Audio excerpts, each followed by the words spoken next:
Photo देख रहे हैं, मैं हूं अशोक केरवा, कोई फैक्ट चेकर।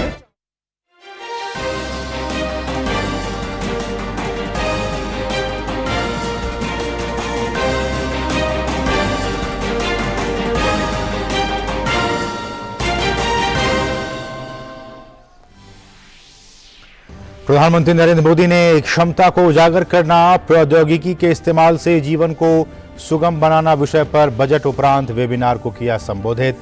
कहा, बदलता हुआ भारत अपने नागरिकों को तकनीक की ताकत से लगातार बना रहा है सशक्त। G20 विदेश मंत्रियों की बैठक में भाग लेने के लिए मॉरिशस के विदेश मंत्री नई दिल्ली पहुंचे। तुर्की, सऊदी अरब, ऑस्ट्रेलिया, संयुक्त अरब अमीरात, ब्रिटेन और रूस के विदेश मंत्री भी आज आ रहे हैं भारत। वैश्विक स्तर पर उभरती चुनौतियों और अंतर्राष्ट्रीय मामलों पर भारत के दृष्टिकोण पर बैठक में होगा विचार।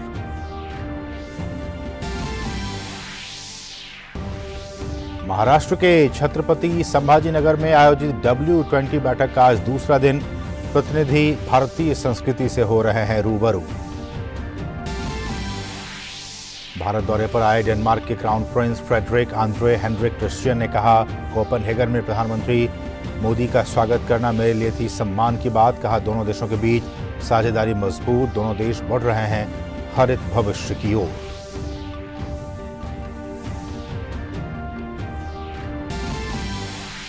वैश्विक रणनीति में भारत अमेरिका अहम साझेदार। अमेरिकी विदेश विभाग के प्रवक्ता नेड प्राइस ने कहा, भारत के साथ अमेरिका के व्यापक और गहरे संबंध।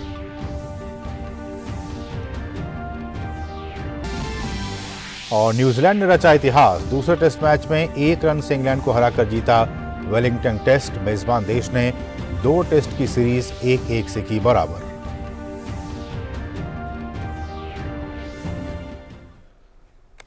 नमस्कार, डीडी न्यूज में आप सभी का बहुत बहुत स्वागत है। मैं हूं असीम मिश्रा। खबरें विस्तार से।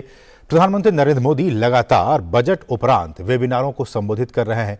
इसी कड़ी में आज प्रधानमंत्री ने वीडियो कॉन्फ्रेंसिंग के जरिए क्षमता का सदुपयोग, प्रौद्योगिकी का उपयोग करते हुए जीवन में सुगमता लाना, इस विषय पर आयोजित एक वेबिनार को संबोधित किया। पीएम ने कहा कि आज सरकार की नीति और निर्णयों का असर हर जगह दिख रहा है। उन्होंने ये भी कहा कि आज आम जन के जीवन में सरकार का दखल और दबाव कम हो गया है। आज सरकार की नीतियां और निर्णयों का सकारात्मक प्रभाव हर उस जगह देखने को लगा है जिसकी सबसे ज्यादा जरूरत है।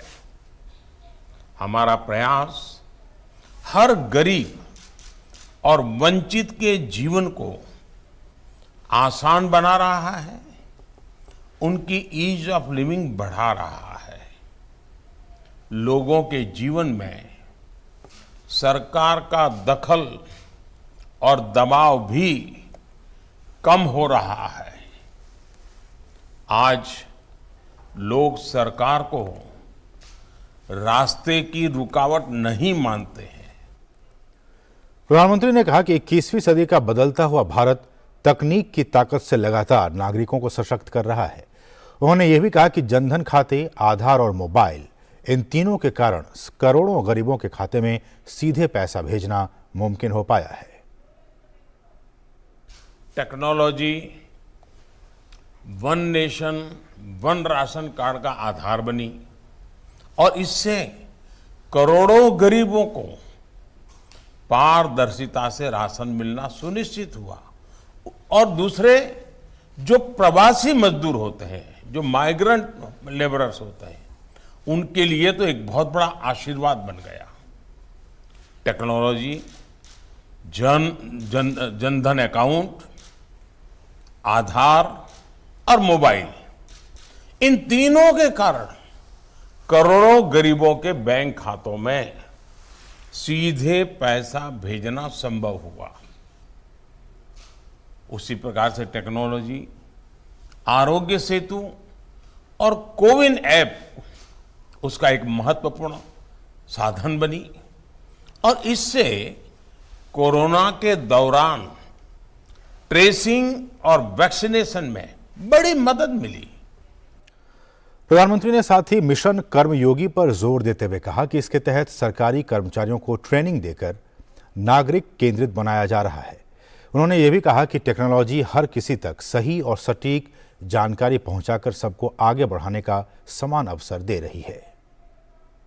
आप जानते हैं कि हम मिशन कर्मयोगी के द्वारा सरकारी कर्मचारियों को ट्रेनिंग दे रहे हैं। इस ट्रेनिंग के पीछे हमारा उद्देश्य यही है कि कर्मचारियों का सिटीजन सेंट्रिक बनाया जाए।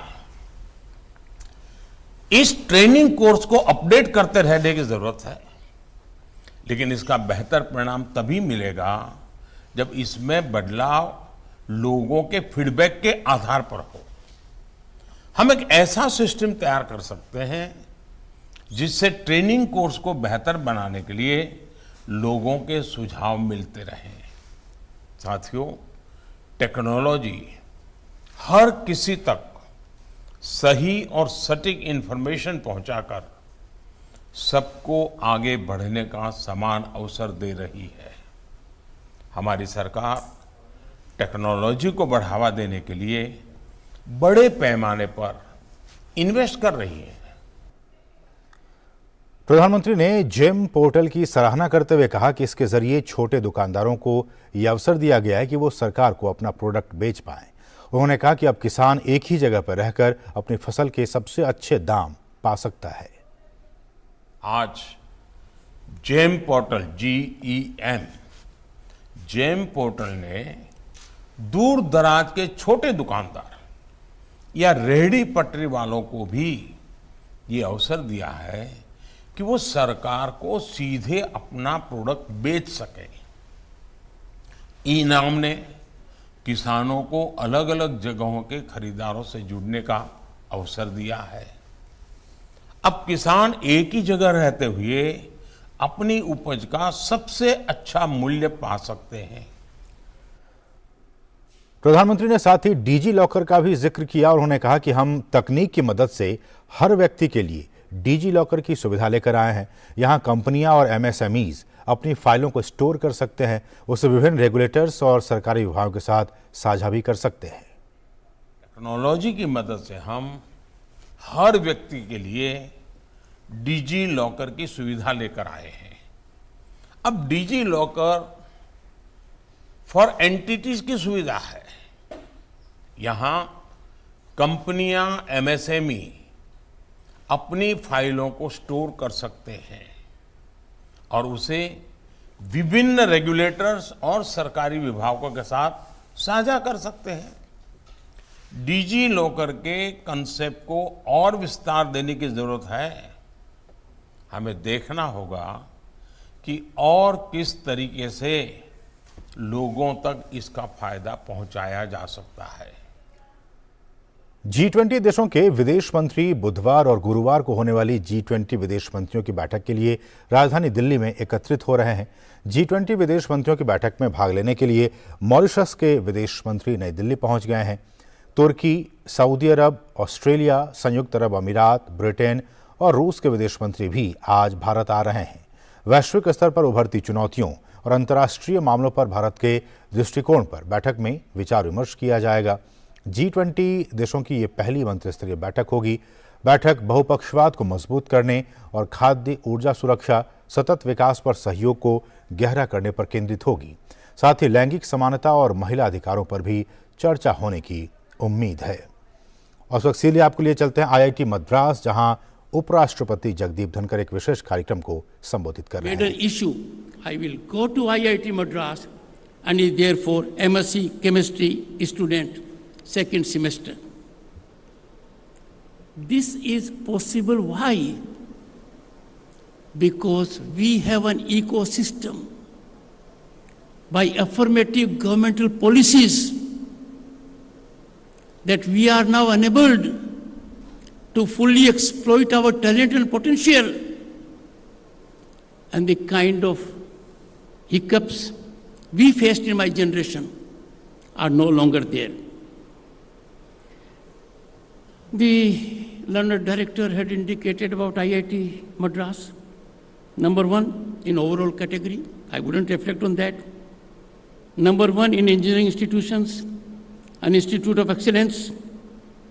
top innovative institution in the country, in the Atal ranking of institutions, is 620-acre campus is home to 432 species of plants and animals, 50 species of butterflies, and even the endangered black bug is found on the campus. Just a year ago, in 2022 July,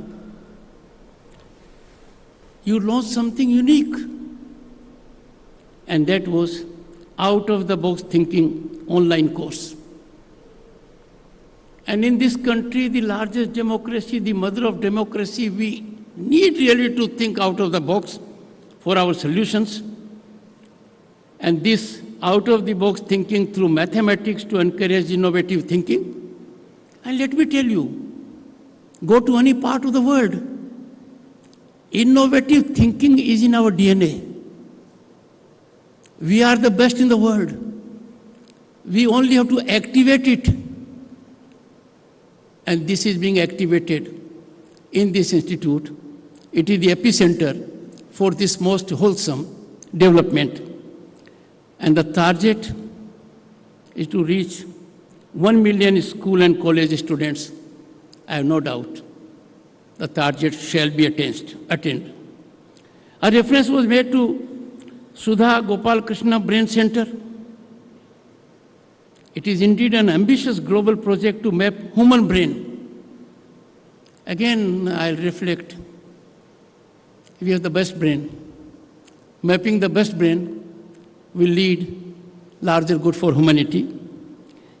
To map human brain at cellular and connectivity levels with focus on high resolution brain imaging. No country in the world can make most, and no country in the world is more in need of artificial intelligence. I am so glad this institute has developed an instrument, a product that will put it on geometrical growth, and that is pivot that can predict cancer-causing gene mutations in an individual. On a lighter side, let us not have an instrument that can predict electoral outcome. That will cut into a sense of democracy.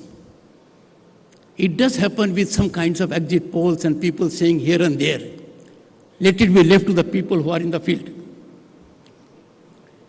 Friends, I would not reflect more on the IIT Madras. It is too well known. I will share the global scenario with you at the moment, contemporaneous global scenario.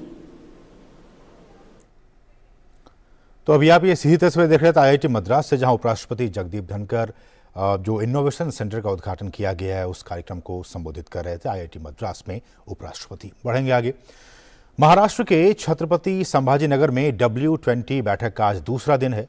बैठक में शामिल प्रतिनिधियों के दिन की शुरुआत आज heritage walk से हुई। प्रतिनिधि महाराष्ट्र की संस्कृति से रूबरू हुए। प्रतिनिधियों को महाराष्ट्र की ऐतिहासिक और सांस्कृतिक विरासत को प्रदर्शित करने के लिए प्राचीन एलोरा की गुफाओं का भ्रमण कराया गया और साथ ही प्रतिनिधियों ने बीवी का मकबरा का भी दौरा किया। बैठक के पहले दिन महिलाओं के सशक्तिकरण, महिला नेतृत्व समेत 5 प्रमुख विषयों पर व्यापक चर्चा हुई। भारत G20 अध्यक्षता के दौरान विदेशी प्रतिनिधियों को अपने विभिन्न सांस्कृतिक विरासत और खान पान की परंपराओं से अवगत कराने के लिए G20 की बैठकों का आयोजन देश के कोने कोने में कर रहा है। और यहाँ रुकेंगे छोटे से ब्रेक के लिए। आप देखते रहिए DD न्यूज।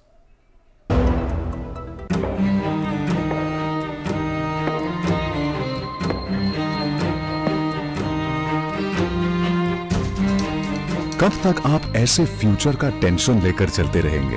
LIC के न्यू पेंशन प्लस के साथ अपनी पेंशन का प्लान बनाइए, क्योंकि ये प्लान आपके फ्यूचर के लिए मार्केट लिंक्ड वेल्थ क्रिएट करता है। और तो और इस प्लान में गारंटीड एडिशंस के साथ पेंशन पाने के कई ऑप्शंस भी हैं, so that you grow young and tension free. LIC, हर पल आपके साथ।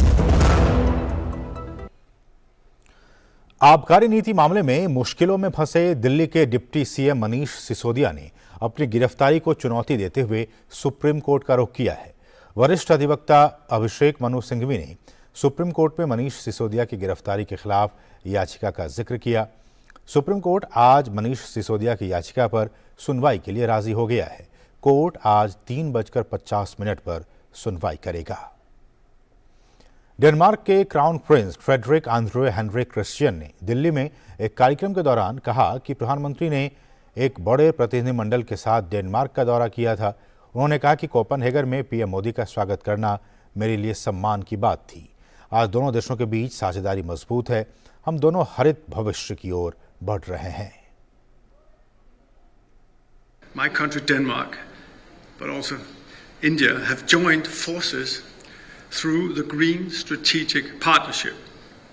Together, we can support the global effort to secure a greener and more sustainable future. The Green Strategic Partnership is mutually beneficial and a testament of what can be achieved when working together. Danish companies, many of whom are present here today, are experts in their fields and can provide the solutions needed to fuel India's efforts to reach its climate goals, particularly within key areas like energy and water. केंद्रीय वित्त मंत्री निर्मला सीतारमण ने अपने सिक्किम दौरे के दौरान गैंगटॉक में virtual तरीके से पीएम डिवाइन योजना के तहत धापर से भालीढूंगा तक रोपवे सेवा का शुभारंभ किया। इस मौके पर मुख्यमंत्री प्रेम सिंह तमांग भी मौजूद रहे। निर्मला सीतारमण ने साथ ही मिनी सचिवालय की आधारशिला रखी और सिक्किम राज्य में नाबार्ड प्रोजेक्ट के जरिए विकास योजनाओं के लिए अनुमति पत्र और चेक वितरित किए। कार्यक्रम को संबोधित करते हुए वित्त मंत्री ने कहा कि मोदी सरकार सबका साथ सबका विकास के मूल मंत्र पर काम कर रही है। उन्होंने साथ ही कहा कि मोदी सरकार विकास योजनाओं का लाभ शहरों के साथ साथ गांव तक भी पहुंचा रही है। Under the government of India with Prime Minister Modi, every institution reflects the policy of the government, and that policy is Sabka Saath, Sabka Vikas. It is not just for things around Delhi or big metropolitans like Mumbai or Hyderabad or Bengaluru. NABARD moves to villages which are even in the far-flung areas. Kashi Vishwanath Dham corridor बनने से काशी वासियों के जीवन में क्या कुछ बदलाव आया है, जानते हैं काशी के ही निवासियों से। लोग दूर दूर से सैलानी यहाँ पे घूमने के लिए, यात्रा करने के लिए यहाँ काशी में आ रहे हैं। और अगर काम की बात तो मोदी जी ने काम बहुत अच्छा काशी में किया है। उससे बड़ी बात काम तो काशी विश्वनाथ मंदिर कॉरिडोर, उनका काम बहुत बड़ा यहाँ पे हुआ है। घाट बने हैं, गंगा सफाई हुआ है, रोड बन गए। मतलब कि यहाँ पे बहुत ही अच्छा काम हुआ। जो भी कहें उनके लिए काम है मोदी जी के लिए। वर्तमान समय में हमारे जो काशी की रोजी रोटी है बहुत ज़्यादा यहाँ बढ़ चुका है। जो भी यहाँ पे छोटे छोटे मोटे दुकानदार हैं, काम करने वाले हैं, नाव चलाने वाले हैं, अन्य कोई भी दिया फूल बेचने वाले, माला फूल बेचने वाले, अन्य कोई भी समाज के लोग हो गया, इसमें वो अपना कमा खा रहा है, अपने परिवार को चला रहा है। इसमें सब मोदी जी का देन है। विश्वनाथ जी के मंदिर का विकास हुआ, उससे काफ़ी प्रसन्नता है, सभी को काफ़ी सुविधाएं हुई हैं और काफ़ी सुविधाएं हुई हैं। पहले लोगों को इधर उधर होना पड़ता रहा, रोडों में सड़कों में ज़्यादा जाम लगता था। अब कॉरिडोर बन गया है, इससे लोग भ्रमण भी कर लेते हैं अच्छे से, गंगा दर्शन आदि दर्शन भी हो पाता है। इससे काफ़ी सुविधाएं हैं और लोग प्रसन्न रहते हैं। और मोदी सरकार देश में जगह जगह ऑप्टिकल फाइबर केबल बिछाने में लगी हुई है। इसी कड़ी में केंद्रीय मंत्री अश्विनी वैष्णव ने ट्विटर पर एक वीडियो साझा किया और कहा कि लक्षद्वीप के लिए आईवे अर्थात लक्षद्वीप डिजिटल कनेक्टिविटी की ओर बढ़ रहा है। उन्होंने साथ ही जानकारी दी कि कोच्चि और लक्षद्वीप के 11 द्वीपों के बीच पनडुब्बी ऑप्टिकल फाइबर केबल बिछाई जा रही है।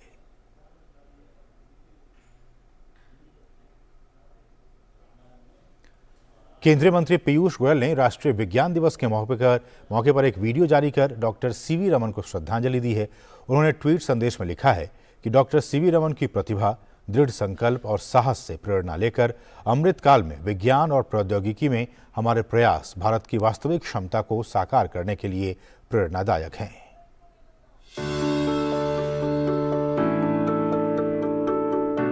फरवरी के दिन ही भारत के मशहूर वैज्ञानिक सर सीवी रमन ने रमन प्रभाव की खोज की घोषणा की थी। ये खोज दुनिया भर के कई वैज्ञानिक अनुप्रयोगों का आधार बन गई। इस उपलब्धि को एक यादगार के तौर पर याद रखने के लिए 28 फरवरी को भारत के राष्ट्रीय विज्ञान दिवस के रूप में घोषित किया गया। ये दिन लोगों और देश की युवा पीढ़ी तक विज्ञान के महत्व को पहुंचाने का माध्यम बन गया। विज्ञान एवं प्रौद्योगिकी विभाग के अंतर्गत राष्ट्रीय विज्ञान एवं प्रौद्योगिकी संचार परिषद द्वारा ये कार्यक्रम पूरे देश में स्कूलों, कॉलेजों, विश्वविद्यालयों और अन्य संस्थानों में मनाया जाता है और विज्ञान के क्षेत्र में सभी गतिविधियों, प्रयासों और उपलब्धियों को प्रदर्शित किया जाता है। राष्ट्रीय विज्ञान दिवस 2023 को वैश्विक कल्याण के लिए वैश्विक विज्ञान थीम दिया गया है। आजकल चुनौतियां वैश्विक स्तर की हैं, जिनके समाधान भी वैश्विक सहयोग से ही मिल सकते हैं। हर देश को अपने साथ साथ वैश्विक स्थिति को नजर में रखते हुए काम करने की जरूरत को महसूस किया जा रहा है और इसी थीम के अनुसार विभिन्न गतिविधियों का आयोजन किया जा रहा है। देश आजादी के 75 वर्षों का जश्न मना रहा है और अब अमृत काल में प्रवेश कर चुका है। ये अवसर हर वैज्ञानिक उपलब्धि और योगदान को उजागर कर उसे एक यादगार बनाने का है। विभिन्न संचार माध्यमों के द्वारा विज्ञान के लोकप्रियकरण प्रयासों को मान्यता देने और उत्कृष्ट प्रयासों को सम्मानित करने के लिए हर साल राष्ट्रीय पुरस्कार प्रदान किए जाते हैं। आज इस अवसर पर यहाँ विज्ञान संचार के क्षेत्र में 2022 के राष्ट्रीय पुरस्कारों का वितरण किया जा रहा है। इसमें विज्ञान एवं प्रौद्योगिकी संचार में पुस्तकों और पत्रिकाओं सहित प्रिंट के माध्यम से विज्ञान और प्रौद्योगिकी संचार में बच्चों के बीच विज्ञान और प्रौद्योगिकी लोकप्रियकरण में लोकप्रिय विज्ञान और प्रौद्योगिकी साहित्य का भारत के संविधान की 8वीं अनुसूची में उल्लिखित भाषाओं में और अंग्रेजी में अनुवाद नवोन्मेषी और पारंपरिक पद्धतियों के माध्यम से इलेक्ट्रॉनिक मीडिया के माध्यम से विज्ञान और प्रौद्योगिकी संचार में उत्कृष्ट प्रयासों के लिए राष्ट्रीय पुरस्कार शामिल हैं। इस मौके पर साल 2022 के लिए PhD और पोस्ट डॉक्टोरल फेलो के लिए लोकप्रिय विज्ञान कहानी लिखने वाले शोधकर्ताओं को अवसर ट्रॉफी से भी सम्मानित किया जा रहा है। इस अवसर पर विभिन्न विज्ञान प्रकाशकों का विमोचन भी किया जा रहा है। देश में विज्ञान और प्रौद्योगिकी पारिस्थितिकी तंत्र ने पिछले 8.5 वर्षों में देश के लिए दूरगामी प्रभाव वाले कई नए ऐतिहासिक सुधारों की शुरुआत करके तेजी से प्रगति की है और भारत औद्योगिकरण और तकनीकी विकास में एक वैश्विक नेता बनने की दिशा में लगातार आगे बढ़ रहा है। G20 की अध्यक्षता इसका एक सफल उदाहरण है। आइए विज्ञान के इस उत्सव का आनंद मनाएं।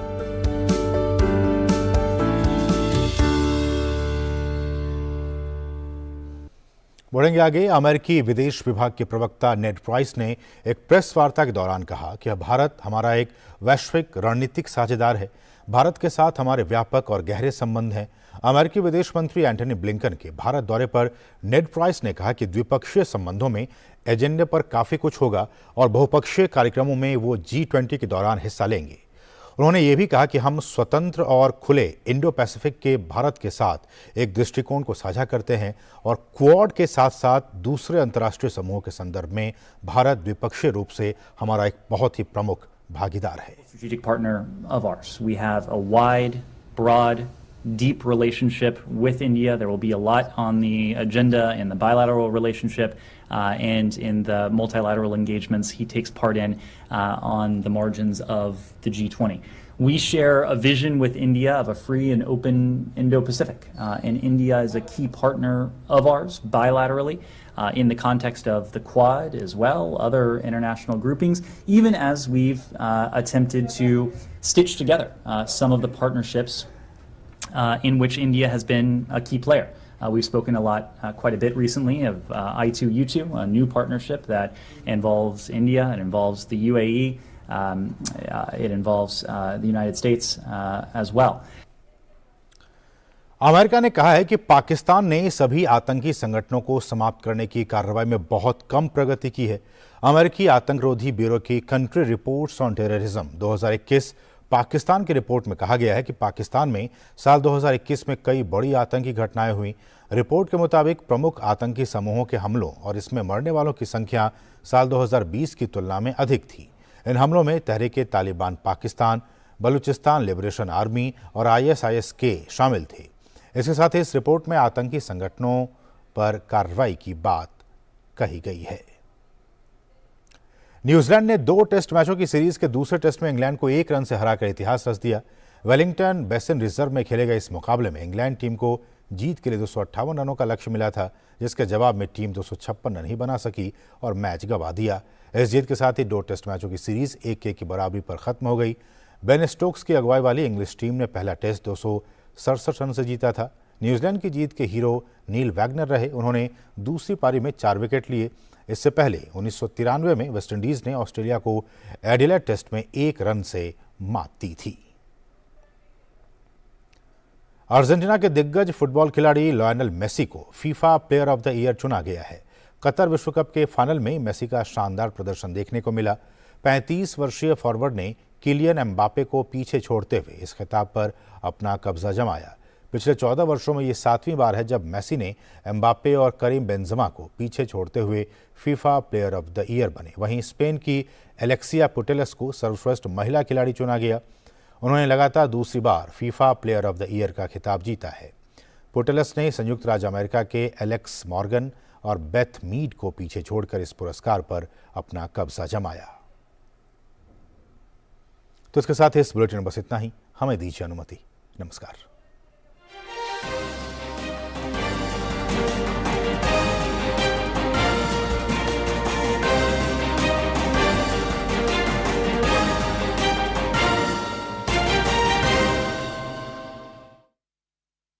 यूट्यूब देख रहे हैं, मैं हूं अशोक केरवा। कोई फैक्ट चेकर चाहता है कि राज्य मुसलमान आज सवाल है